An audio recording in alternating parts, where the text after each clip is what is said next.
It's been widely speculated for months, but now it's nearly official. A former Florida governor is looking to get his old job back, this time in a new political party. Former Republican Governor Crist filed the necessary paperwork Friday and is expected to announce Monday he's running for governor, this time as a Democrat. Pundits say the switch from right to left for Crist had been a long time coming. While nearing the end of his first term as governor in 2010, Crist chose to run for a U.S. Senate seat as a Republican. Crist decided to run as an independent after GOP candidate Marco Rubio surged ahead of him in the polls. Rubio ended up winning with almost 50% of the vote, leaving Crist without a job. Then in 2012, Crist announced he'd switched his party affiliation to Democrat. At last year's Democratic National Convention, Crist said he didn't leave the Republican Party, it left him, arguing the party had become more divisive.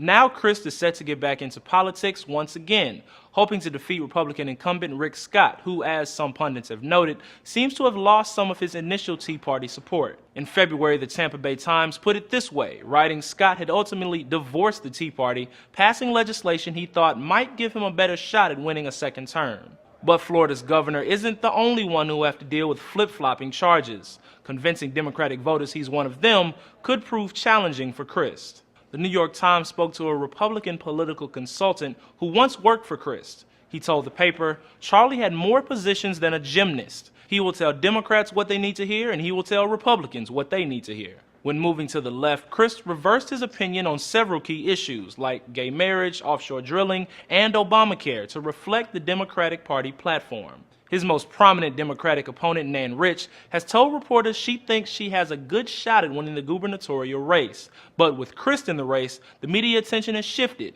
to a Crist-Scott matchup. Recent public polling appears to be in Crist's favor. A University of North Florida poll shows Crist beating Scott in a 44 to 40% vote. Another from public policy polling shows Crist winning 50 to 38.